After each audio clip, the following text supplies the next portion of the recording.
အားလုံးပဲမင်္ဂလာပါတော်ရီဝမ်ကနေပြန်လည်ကြိုဆိုပါရစေကျွန်တော်အောင်ဖြိုးစောပါကျွန်တော်အခု PageMaker မှာစာတစ်စောင်ရိုက်တော့မယ်ဆိုလို့ရှိရင်ဘာတွေစပြီးတော့ပြင်ဆင်မလဲပြီးတော့စာရိုက်တဲ့အခါမှာကျွန်တော်တို့ဘယ်လိုမျိုးမြင်မြန်ဆန်ဆန်ရိုက်မလဲဘယ်လိုပုံစံချမလဲပေါ့နော်ဆိုတော့အဲ့ဒီအပိုင်းလေးကိုလည်းတစ်ချက်ပြောပေးမယ်အဲ့ဒါပြီးတော့ရင်ကျွန်တော်တို့ Excel နဲ့ Excel software နဲ့ PageMaker နဲ့ကိုချိတ်ဆက်ပြီးတော့ဒီ Excel တွေက table ဇယားကွက်လေးတွေကို PageMaker တွေကိုဘယ်လိုမျိုးအလွယ်တကူခေါ်ထည့်မလဲ shortcut လေးနဲ့ပေါ့နော်ဘယ်လိုမျိုးအလွယ်တကူခေါ်ထည့်မလဲဆိုတဲ့ဟာလေးကိုကျွန်တော်ပြောပြသွားမယ်အဲ့ဒါကကျွန်တော်အခုပြပြမယ့်ဟာလေးကဒါစာတီစာရိုက်ဆိုင်တွေမှာအဓိကသုံးတဲ့နီလန်လေးပေါ့နော်အဲ့တော့ကျွန်တော်အခုစာတစ်စောင်လေးရိုက်ပြပေးသွားမယ်ဆိုတော့အဲ့စာရိုက်သွားရင်လည်းအဲ့ထက်မှာလိုအပ်တာလေးတွေကျွန်တော် shortcut တွေပြောပေးသွားမယ်ပေါ့နော်နောက်ရက်ဒီမှာလည်းကျွန်တော် video လေး set တင်အောင်မှာဖြစ်တဲ့အတွက် set တင်ပေးမှာဖြစ်တဲ့အတွက်ကျွန်တော်ရဲ့ YouTube channel လေးကိုလည်း subscribe လုပ်ပေးဖို့ပြောချင်ပါတယ်အဲ့တော့အရင်ဆုံးကျွန်တော်တို့ PageMaker software ကိုဖွင့်လိုက်ပေါ့နော်ဖွင့်ပြီးသွားရင် file ထဲက new ကိုသွားတာကျွန်တော်သုံးနေကြပုံစံပေါ့နော် file ထဲက new ကိုသွားတယ်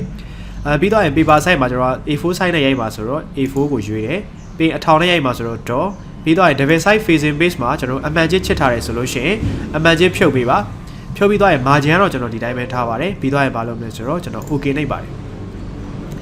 ဒီလိုမျိုးတစ်ခါလေးကိုယ့်ရဲ့ဆက်မှာအပေါ်ကအပြောင်ဘာတန်းလေးပေါ်နေတယ်ဆိုလို့ရှိရင်သူ့ကို double click နှိပ်ပြီးတော့ကျွန်တော်တို့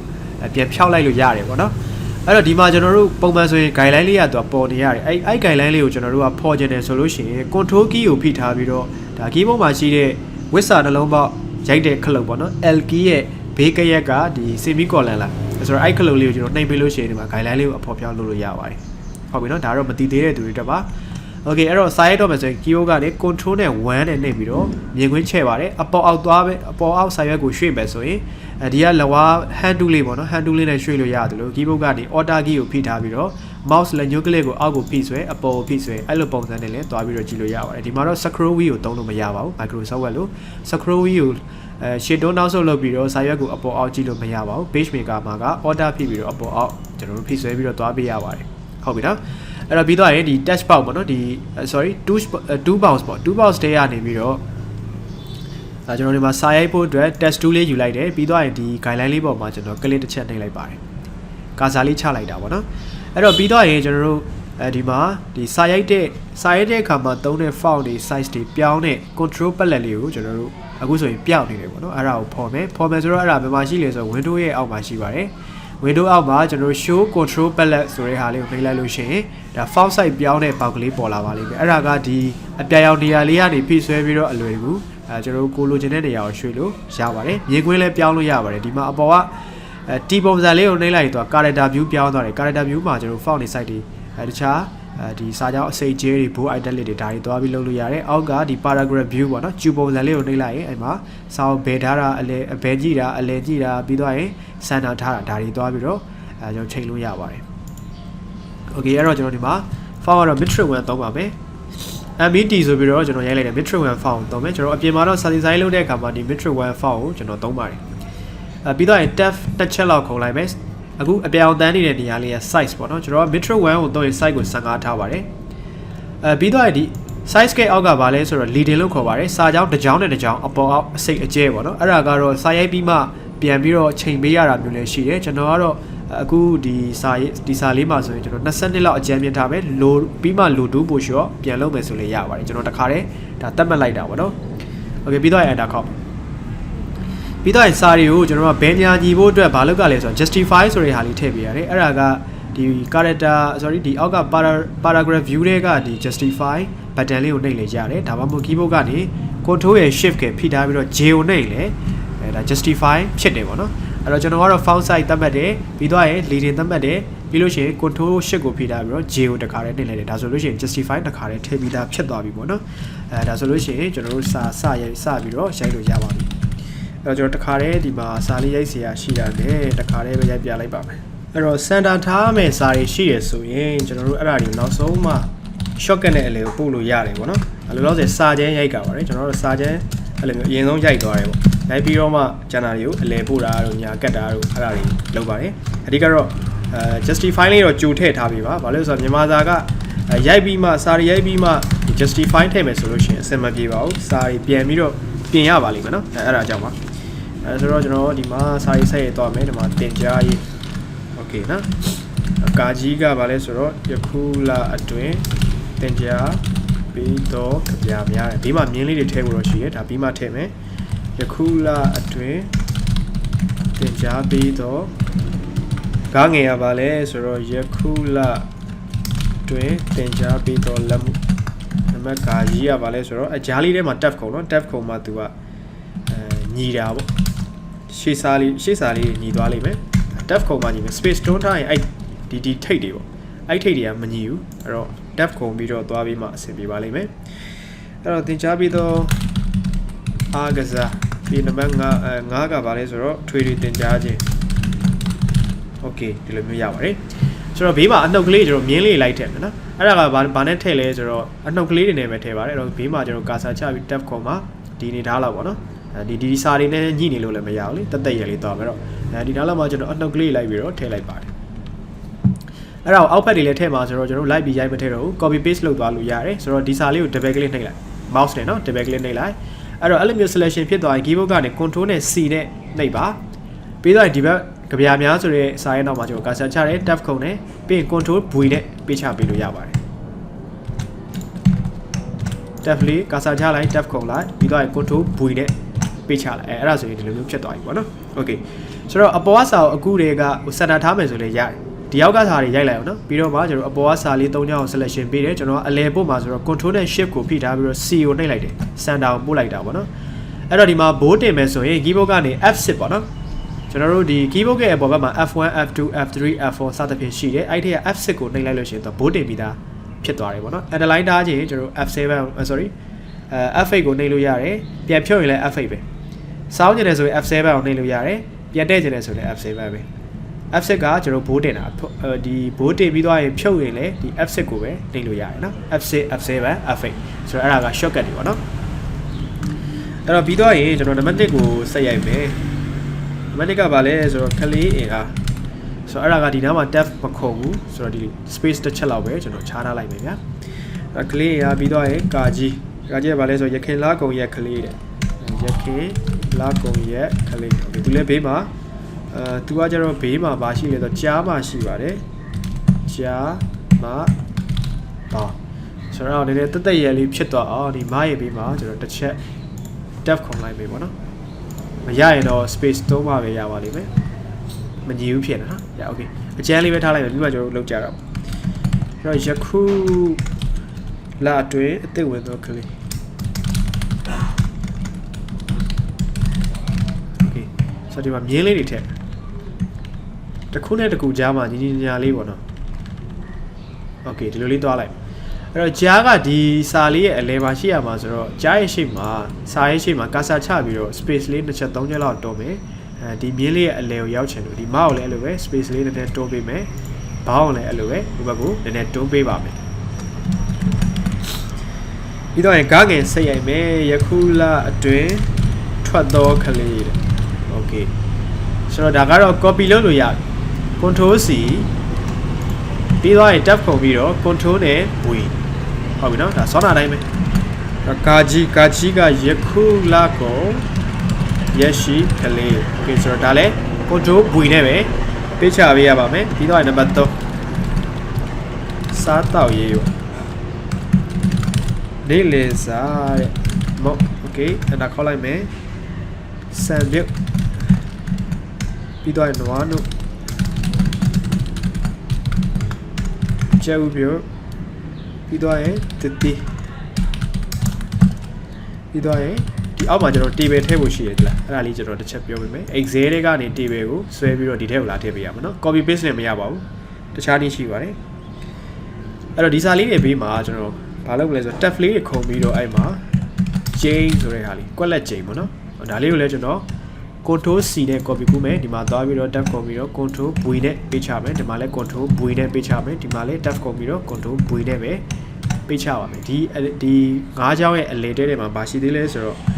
ကွက်လက် chain ဆိုတဲ့ဟာလေးလည်းရှိသေးတယ်အဲ့ဒါကိုလည်း control V နဲ့ပဲကျွန်တော်ပေးချလိုက်ပါမယ်အဲ့တော့အောက်ဖက်မှာကျွန်တော်ဝန်ထမ်းအင်အားဆိုတဲ့ဟာလေးရှိတယ်ဗျအဲ့ဒါက table ပုံစံလေးထည့်ပေးရမှာပေါ့နော်အဲ့တော့ဒီ PageMaker မှာက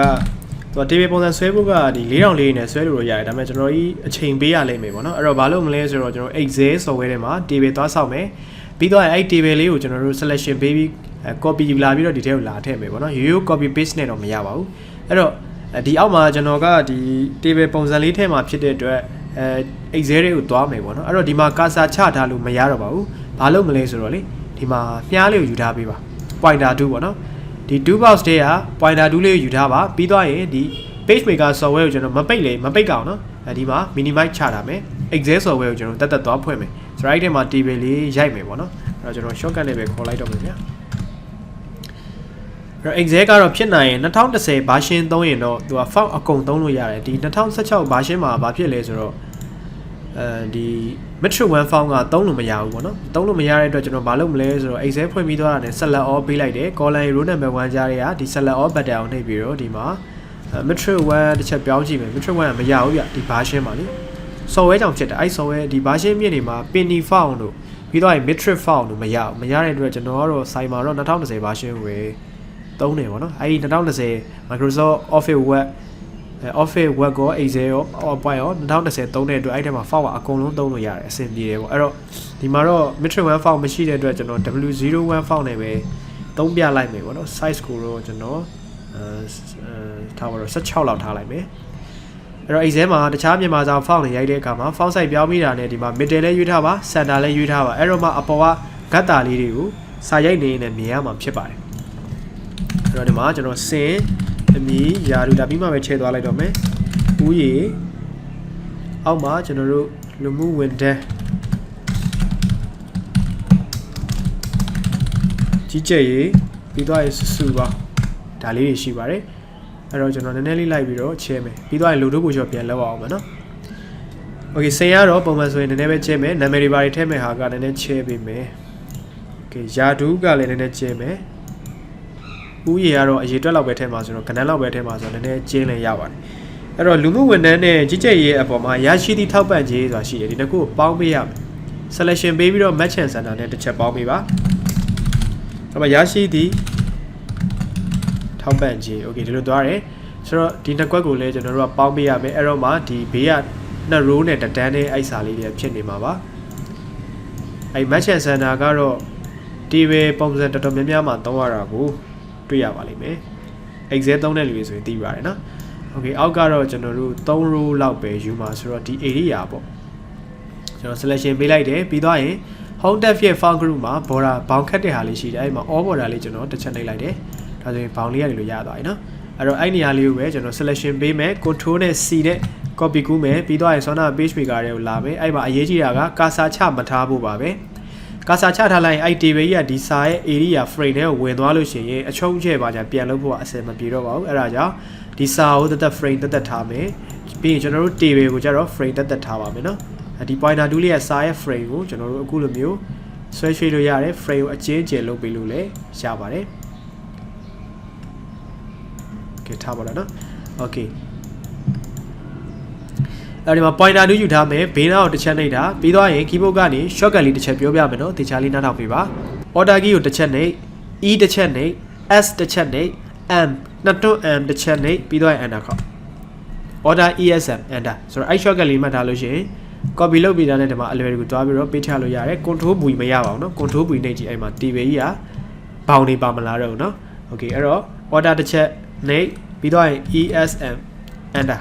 ဒီလိုသွားပါတယ် order ကိုဖိမထားပါဘူးတစ်ချက်ပဲနှိပ်ပြီးတော့ esm enter ပါနော်အကုန်လုံးတစ်ဟိုခလုတ်တစ်လုံးကိုတစ်ချက်ပဲနှိပ်ကြမယ်ဟုတ်ပြီနော် order တစ်ချက်နှိပ် e တစ်ချက်နှိပ် s တစ်ချက်နှိပ် m တစ်ချက်နှိပ် enter ခေါက်ဆိုတော့အဲ့ဒါဆိုရင်တစ်ခါတည်းဒီကို table လေးရောက်လာပါပြီအဲ့တော့ဒီမှာတော့ချုပ်ချက်ဒီလိုမျိုးသွားမလုပ်နဲ့ဘာလို့ဆိုတော့အဲ့လိုမျိုးလုပ်လိုက်ရင်စာသေးသွားလိမ့်မယ်ဒီမှာဆိုဘောင်ကနည်းနည်းကြော်နေတယ်မလားအဲ့ဒါဆိုဒီ table ခဏပြန်ဖြတ်လိုက်အောင် Excel တွေကိုတစ်ချက်ပြန်သွားပြီးတော့ဒီမှာနည်းနည်းလိုက်ပြီးတော့ချုပ်မယ်ပေါ့နော်စုစုပေါင်းမှာညာ okay ဒါလေးနည်းနည်းလိုက်ပြီးတော့ချုပ်ကြည့်မယ်ပြီးရင် selection ပြန်ပေးမယ်ပြီးတော့ keyboard ကနေ control C ကိုထပ်နေမယ် PageMaker တွေကိုပြန်လာတယ် order esm enter okay ဒီလောက်ဆိုရင်တော့အဆင်ပြေသွားပြီဒီလောက်ကတော့နည်းနည်းလေးနေရာခိုးခြင်းလေ table ဆွဲချက်လို့တော့ရတယ်အဲ့လောက်ကတော့ရတယ်စောနာလို့တအားကြီးနေရာပိုသွားတာတအားကြီးနေရာဟိုလိုသွားတဲ့ဟာအခြေအနေမျိုးမှာဒီ table ကြီးကို pointer နဲ့ဆွဲချက်လိုက်ရင်အဲ့ဒီထဲမှာရှိတဲ့ font size ကအရွယ်စားပြတ်သွားအဲ့ဒါကြောင့်ကျွန်တော်ကဒီလိုမျိုးပေါ့ထားပါဒီလိုမျိုးတအားကြီးတွေသွားပြီးတော့မချုံနဲ့တအားကြီးတွေဆွဲပြီးတော့မချဲ့ပါတယ်နော်စောနာအနေထားလောက်ကရတယ်ဘာလို့နည်းနည်းလောက်ပဲဆိုတော့လေ okay ဒါဆိုလို့ရှိရင်ကျွန်တော်တို့ဒါစာလေးတစ်စောင်ရသွားပြီဖြစ်ပါတယ်ဆိုတော့ဒီ တစ်ကိုကျွန်တော်နည်းနည်းအောက်ကိုအဲ့ဒါခောက်ပြီးတော့အောက်ကိုဆင်းလိုက်မယ်ဒီ table ကိုရွှေ့ခြင်းကျွန်တော်တို့က pointer 2နဲ့နှိပ်ပြီးတော့ keyboard မှာရှိတဲ့ arrow key အပေါ်အောက်တွေနဲ့ကျွန်တော်တို့ရွှေ့လို့ရပါတယ်ဒီ excel file ကမစိထားလည်းရပါတယ်ကျွန်တော်တို့အဓိကက PageMaker ထဲမှာဆောင်းနာက table ပုံစံလေးရှိနေရင်ဒါအလွယ်တကူပြင်လို့ရပါတယ်တကယ်လို့ထားပါတော့ကိုကဒါကိုပြင်ချင်တယ်ဆိုရင် table ကိုပြင်ချင်တယ်ဆိုရင် pointer 2လေးကိုယူပြီးသွားရင်ဒီအဲ့ table လေးကို double click နှိပ်လိုက်လို့ရှိရင်ဘာဖြစ်သွားမလဲဆိုတော့ဒါ excel ကပြန်ပြီးတော့ဒီ table လေးကိုပြန်ဖော်ပေးလိမ့်မယ်ဒါကျွန်တော်တို့စိတ်မထားအောင်နော်စိတ်မထားပေမဲ့ PageMaker ထဲမှာဒီ table ရှိတာဖြစ်တဲ့အတွက် excel file နဲ့ကိုအလွယ်တကူပြန်သွားလို့ရပါတယ်တကယ်လို့များ excel file လည်းမစိခဲ့ဘူးဒီ table လည်းမရှိဘူးဆိုရင်တော့ table ကဘလုံးမှပြန်ပြီးတော့ခေါ်လို့ရမှာမဟုတ်ဘူးအသစ်ပြန်ဆွဲရပါလိမ့်မယ်နော်အဲ့တော့ဒီမှာထားပါတော့ကျွန်တော်တို့တစ်ခုခုချဲ့လိုက်တယ်ဆိုပါစို့ချဲ့လိုက်တယ်ဆိုရင်ဒီမှာပြောင်းသွားလားဆိုတော့အဲ့ချဲ့ထားတဲ့ဟာမပြောင်းပါဘူးမပြောင်းတဲ့အတွက်ဒီဟာကိုတစ်ခေါက်ပါပြန်လုပ်ရမယ်ဆိုတော့ copy ပြန်လုပ်ကြပါမယ် Ctrl C PageMaker ကိုပြန်သွားတယ် order ESM enter အဲ့တော့ဒါဆိုရင်ဒါကျွန်တော်တို့အခုအသစ်လုပ်လိုက်တဲ့ဟာလေးဒါအဟောင်းဟုတ်ပြီနော်အဲ့တော့အခုလိုမျိုးအသစ် table လေးရလာပြီဆိုမှအဟောင်း file လေးကိုဖျက်လိုက်ပါအဲ့လိုမဟုတ်ဘဲနဲ့ကိုကအဟောင်း file ကြီးကိုသွားပြီးတော့ဖျက်လိုက်တယ်ဆိုရင်အကုန်လုံးပြတ်သွားမရတော့ဟုတ်ပြီနော် okay ဆိုတော့ဒီလိုမျိုးလေးရပြီပေါ့နော်ဒါကိုမကြိုက်ဘူးမလားမကြိုက်ဘူးဆိုဖျက်လို့မရအောင်နော်ဖျက်လိုက်လို့ရှိရင်အောက်မှာ excel file လည်းပွင့်မနေဘူးအဲ့ဒါဆိုရင်အကုန်ပြန်ပြီးတော့ရိုက်ကလိမ့်မယ်အဲ့တော့ပြန်ပြင်ခြင်းသူ့ table ကလေးပြန်နေစုစုပေါင်းနည်းနည်းပြန်ပြီးတော့ခြုံလိုက်မယ်တခါ copy Ctrl C နဲ့ပြန်လုပ်မယ် PageMaker တွေကိုပြန်လာတယ်ဒါကိုမဖျက်သေးနဲ့ဘူးနော် order တစ်ချက်နဲ့ ESM enter okay ဒါဆို table အသစ်ကလေးရလာပြီအဲ့တော့မှအဟောင်းကိုဖျက်ပလိုက် okay ဒီလိုသွားပါတယ်အဲ့ဆို Ctrl 0နှိပ်ပြီးတော့စာရလေးကိုခြုံပြီးတော့ကြည့်လိုက်မယ်ပေါ့နော် okay ဒါဆိုလို့ရှိရင်ဒါဒီဟွာပေါ့တက်ရလေးလေးရတယ်ပေါ့နော်အဲ့တော့ ID လမ်းလေးတွေကိုကျွန်တော်ဒီကိုယ့်ရဲ့ site မှာပဲဖြစ်စေရုံးလုပ်ငန်းခွင်မှာပဲဖြစ်စေပြန်ပြီးတော့သုံးကြည့်ပါဒီဗီဒီယိုကတော့အတန်နဲ့ဆူသွားရင်ကျွန်တော်တောင်းပန်ပါတယ်ဘာကြောင့်လဲဆိုတော့နေ့ကင်းပိုင်း recording လုပ်နေတာဆိုတော့ဗျာဘေးမှာကားဒီ cycle တွေကသွားနေတော့အဆင်မပြေဘူးအဲ့တော့အတန်တော့နည်းနည်းတော့ဆူသွားလိမ့်မယ်လို့ထင်တယ်ဒါပေမဲ့ဒီဗီဒီယိုကတော့အကျိုးရှိလောက်မယ်လို့လည်းထင်ပါတယ်ကျွန်တော်နောက်ရက်ဒီကြရင်တော့ပုံမှန်ညာပိုင်းပဲ recording ပြန်လုပ်ပါမယ်အဲ့တော့စမ်းကြည့်ပါအဆင်ပြေလောက်မယ်လို့လည်းထင်ပါတယ်နော်